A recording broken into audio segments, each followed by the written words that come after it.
మా అడవి పల్లెల్లో ఏం జరుగుతుందో తెలుసా? వింతైన విషయాలు చాలా జరుగుతాయి. హాయ్ ఫ్రెండ్స్, నేను మీ అడవి బిడ్డ రాధను.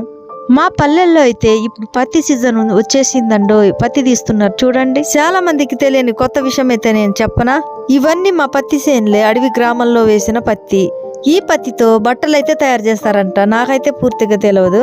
కాటనో పోటనో అంటారంట, నాకేం తెలియదు. మా అడవి పోడు భూముల్లో అయితే పత్తి బాగా పండుతుంది తెలుసా. నేను ఒక అమ్మాయిగా అడవిలో అయితే క్యాంపింగ్ వేశాను. మన ఛానల్లో ఆ వీడియో అయితే చూసేయండి. ఇంకెన్నో కొత్త వీడియోలు అయితే చూపిస్తాను. ఇదైతే పత్తి గురించి మీకు తెలియని విషయమే, కొత్తగా ఉంటుంది.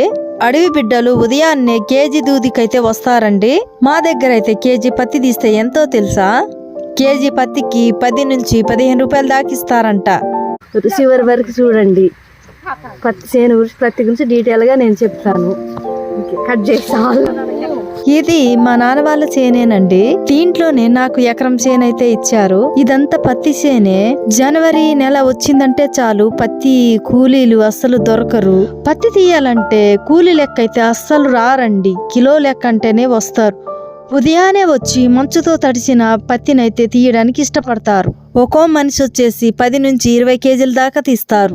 మీకు వింతైన విషయం చెప్పనా? మా ఆదివాసుల్లో పశు సంపద ఎక్కువ. కూలి పని చేసినందుకు మా దగ్గర డబ్బులైతే ఇవ్వరండి. మా ఇళ్లలో పెరిగే ఆవు గాని పంది గాని ఇస్తారు. ఎవరైతే పని చేశారో దాన్ని కోసుకొని వాటాలు వేసుకుంటారు. దీన్నే మా ఆదివాసి భాషలో వెట్టి అంటారు. అంటే డబ్బుతో సంబంధం లేకుండా పని జరుగుతుందన్నమాట. దీనికి సంబంధించిన వీడియో లింక్ అయితే ఇస్తాను, చూడండి. ఆ విధంగా మాంసము డబ్బులకు బదులుగా మారుతుంది. ఈ సంవత్సరం అయితే ఎక్కువ వర్షాలు పడటంతో పత్తి అయితే ఎక్కువ రాలేదు. సరిగ్గా కాయ పెద్దగా కాకుండా పురుగు లాంటిది ఉండటం వల్ల కాయ ఈ రీతిగా అయిపోయింది అనమాట. ఇవన్నీ మా పోడు భూములే అండి. అడవి లోపల ఉంటాయి. చాలా సారవంతంగా ఉంటాయి. ఈ పత్తి వరికి మందులు లాంటివి కొట్టం మేము. అందుకే మీకు తక్కువ కాపు కనిపిస్తుంది.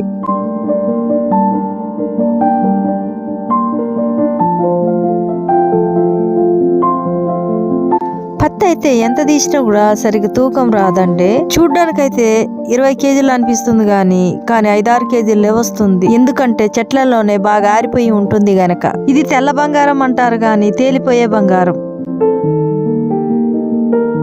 ఇంకొక వింతైన విషయం చెప్పనా? మా అడవి పల్లెలో జనాభా చాలా తక్కువ అండి. కూలీలైతే దాదాపుగా అస్సలు దొరకరు. ఊరు మొత్తం అయితే ఉమ్మడిగా చేస్తారండి. ఒకళ్ళది అయిపోయిన తర్వాత ఒకళ్ళది చేసుకుంటూ వెళ్తారనమాట. ఈ అమ్మనైతే కోయ భాషలో నేను విషయాలన్నీ అడుగుతున్నానండి. నుంచి బక్తిరా మీరా బగా నుంచి వైతారు గఠోరామే ఈ గఠోరే రోజు బెచ్చకంట వేతిరా 7 గంటల కల్లా వెళ్తా. 7 గంటల కల్లా వేతిరా. 7 గంటల నుంచి బెచ్చ గంట వరకు తింటిరా. 9 గంటల దాకా తింటా. 9 గంటల దాకే కూలి లెక్కే. ఇంకో బేలాకే కూలి లెక్క కేజీ లెక్క తీసితా. కూలి లెక్క కేజీ బేల 10 రూపాయలు 12 రూపాయలు తీస్తాను నేను.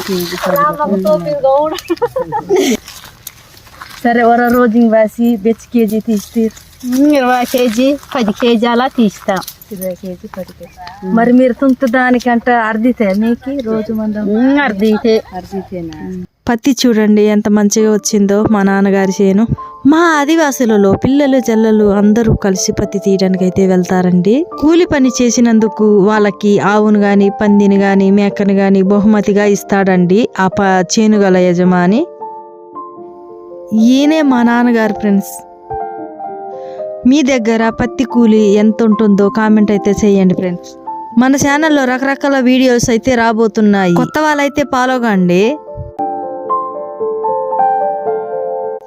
మా ఆదివాసుల్లో చిన్న పిల్లలు కూడా పత్తి తీయడానికి వస్తారండి.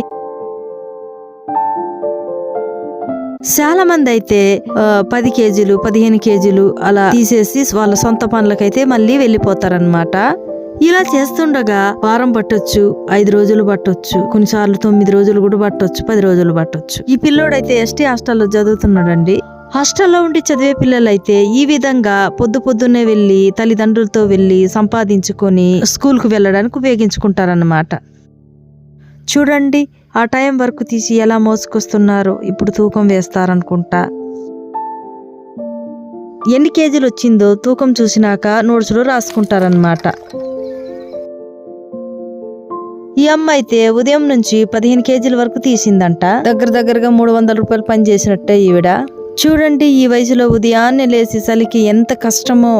కానీ మా ఆదివాసులు కష్టజీవులు, కష్టం చెయ్యలేందే ఉండలేరు వాళ్ళు. ఈ విధంగా పత్తి మూటల బరువంతా రాసుకుంటారు మా నాన్నగారు. మా నాన్నగారి వయసు 60 పైనే ఉంటుందని చెప్పాను కదా. ఈ వయసులో కూడా చేను పనులంతా ఆయనే చేసుకుంటాడండి. మీరు ఆశ్చర్యపోయే ఒక విషయం చెప్పనా? ఇప్పటికీ బీపీలు, షుగర్లు ఎలాంటి ప్రాబ్లమ్స్ అయితే మా నాన్నగారికి రాలేదండి, లేవు. మా నాన్నగారు అయితే నా వయసు దాకా జొన్నన్నమే తిన్నారండి. ఒక్కొక్కరు మూట అయితే బరువు చూసి రాసుకుంటా ఉంటాడు మా నాన్న. ఆ రోజుల్లో మా నాన్నగారు చదువుకున్నది 2వ క్లాస్ మాత్రమే. అయినా కూడా అందరివి రాస్తా ఉంటాడు, పేర్లు అన్ని రాస్తాడు. అది కూడా పలక మీద కాదంట, నేల మీదే నేర్చుకున్నాడట మా నాన్నగారు. అది కూడా రాత్రిపూట బళ్ళకి వెళ్ళి నేర్చుకున్నాడు. ఒకే సంచిలో వేసి పత్తినంతలా నొక్కి పెడతా ఉండాలి, లేకపోతే ఆరిపోతుంది. వీళ్ళంతా ఆదివాసి చిన్న చిన్న పిల్లలే. చూడండి ఎలా పత్తి తీయడానికి వచ్చి ఉన్నారు. సంక్రాంతి సెలవులు కావడంతో పత్తి తీయడానికి అయితే వచ్చి ఉన్నారండి పిల్లలు. తల్లిదండ్రులతో సమానంగా పని చేస్తారండి పిల్లలు. పత్తి చేనులో అక్కడక్కడ మధ్య మధ్యలో బబ్బిరికాయల చెట్లు అయితే వేశారు మా నాన్న వాళ్ళు. అక్కడక్కడ పచ్చగా ఉన్నాయి కాయలు చూడండి. ఇవైతే పచ్చిగా తినేస్తానండి మేకలాగా. చాలా దొరికినాయి అనుకో ఉడకబెట్టుకుని తినొచ్చు. మీ సైడ్ ఏమేం పంటలు పండుతాయో కామెంట్ అయితే చెయ్యండి ఫ్రెండ్స్, నేనైతే రిప్లై ఇస్తా.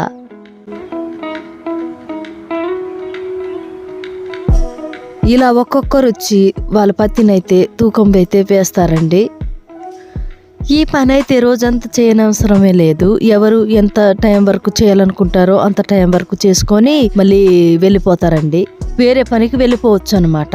ఈ వీడియోలో మీకు 2 రకాల పనులు అయితే అన్న విషయం మీకు అర్థమైంది కదా. ఒక రోజులోనే వాళ్ళ ఇంటి పని అవుతుంది, వేరే పక్క వాళ్ళ పని కూడా ఈజీగా చేసేస్తారనమాట. చూసారు కదా ఫ్రెండ్స్, వీడియో అయితే ఎలా ఉందో మీరైతే తప్పకుండా కామెంట్ అయితే చేయండి, నేను రిప్లై ఇస్తా. కేజీ దూది అంటే ఎలా ఉంటుందో మీకు డీటెయిల్గా అయితే చూపించాను. వీడియో అయితే పూర్తిగా చూడండి, కామెంట్ చేయండి. చూసారుగా ఫ్రెండ్స్ ఎలా ఉందో. మా అడవిలో అయితే మా జీవన విధానాలు ఇలా ఉంటాయి అన్నమాట. అయితే కేజీ దూదులు ఈ విధంగా తీస్తారు. ఒక్కొక్కరు చేను దగ్గరకు వెళ్ళేసి ఒక్కొక్క ఇంటి వద్ద ఆఖరి చేస్తారనమాట. ఇలా తీసి అంటే ఐక్యతగా కలిసి తీస్తారు. నచ్చితే వీడియో నచ్చితే లైక్ అయితే చేయండి, కొత్త వారైతే సబ్స్క్రైబ్ చేసుకోండి, కామెంట్ అయితే చేయండి, నేను తప్పకుండా రిప్లై ఇస్తాను. మా ఇంటి వీడియో అయితే యూట్యూబ్లో పెట్టాను. చాలా మంది చూశారు, చాలా లైక్స్ వచ్చినాయి, కామెంట్స్ చేశారు. చాలా మందికి బాగా నచ్చిందని అంటున్నారు. చాలా చాలా ధన్యవాదాలండి. ఎప్పుడు నా వీడియోల్లో కొత్త విషయాలే నేను మీకు చూపిస్తానండి. నా వీడియోలన్నీ ఆదరిస్తున్న మీ అందరికీ ధన్యవాదాలండి. మరో వీడియోతో కలుద్దాం. మీ అడవి బిడ్డ రాధ.